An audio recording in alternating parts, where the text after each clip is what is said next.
So what are your main points of contention with this report by the BICAM?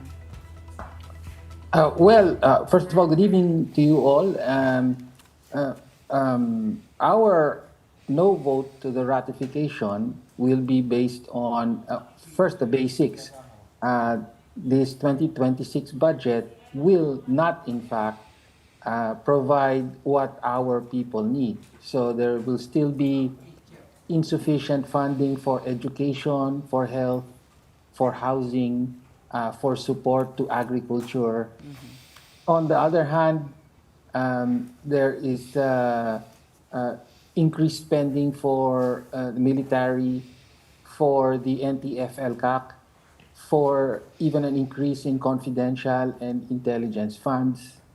And on top of that, the pork barrel system, which has been at the root of the widespread corruption that has been exposed, it remains intact in the budget. No? So both in terms of the allocations per congressman and senator, which is where kickbacks can come from, but also the patronage, the allocation of social services through patronage, and unprogrammed appropriations. So for these reasons, okay, we will vote no. So the live stream did not really deter the congressmen from reducing or slashing the pork. Mm-hmm. Well, I think we saw the limitations of live streaming.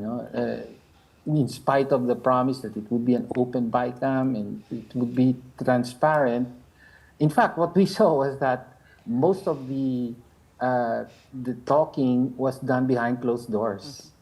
They call it deadlock.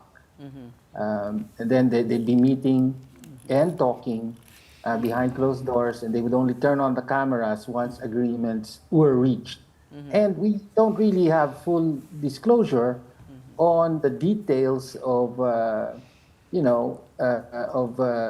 agreements made, or what and how these translated into actual amendments in the final, final form that the budget will take.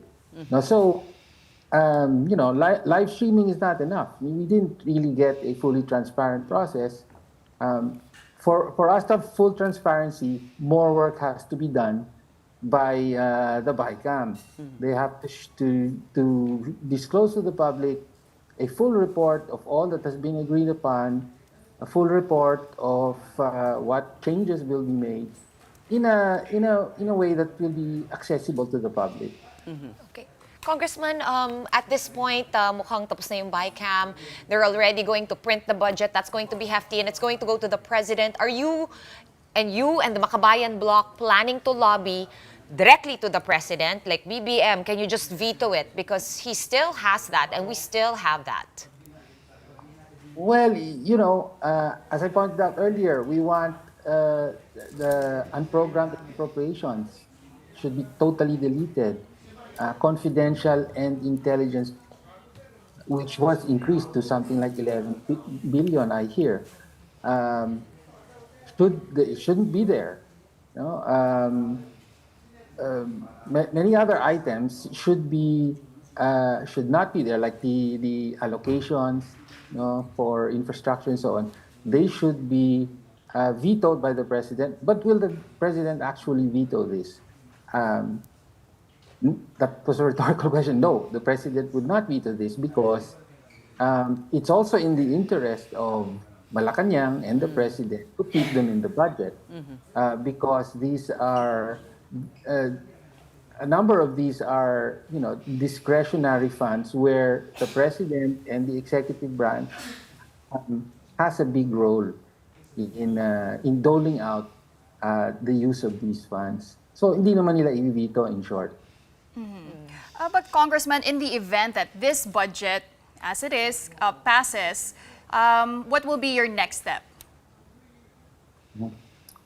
Well, for everyone, we should now look closely at how the budget is spent. So, for example, in the case of, I mean, the corruption, um, the kickbacks and so on, they're actually completed during the next phase, when the budget's actually implemented at the agency level.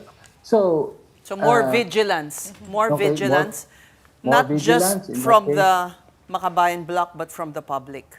The public especially, Congressman, where they were also, before you answer, they were also talking about forming a BICAM oversight committee that will meet monthly. Are you in favor of that? Is that good enough for you? oh well, that's first time I hear about the BICAM oversight committee, but I mean that is supposed to be the regular function of Congress. For example, the House has its Committee on Appropriations, um, which is which is supposed to watch over how the budget is spent and whether it's spent in accordance with the appropriations that were passed. So I'm not sure that creating another committee would be more effective than I guess it's more a matter of Congress having to do its job. It's another matter that legislators themselves are involved in corruption. That's another matter entirely. All right. So paano nyo babantayan kung hindi nyo nga, I mean, they're not being transparent. We didn't know what went on behind closed doors. Well, now is the time for all of us, whether legislators like the Makabayan Bloc or the public, the media, to ask for easily digestible summaries of Okay. what of the BICAM report in short. No? In other words, it's not enough to give us a data dump or here's the whole proceedings, bahala ka na mag-interpret nito. But that's part of the responsibility of Congress and the Senate when they promise transparency. So that's the next step. Let's see. Ano ba talaga yung mga amendments o pagbabago na pinatutupad nyo? All right. Well, we thank you for your time.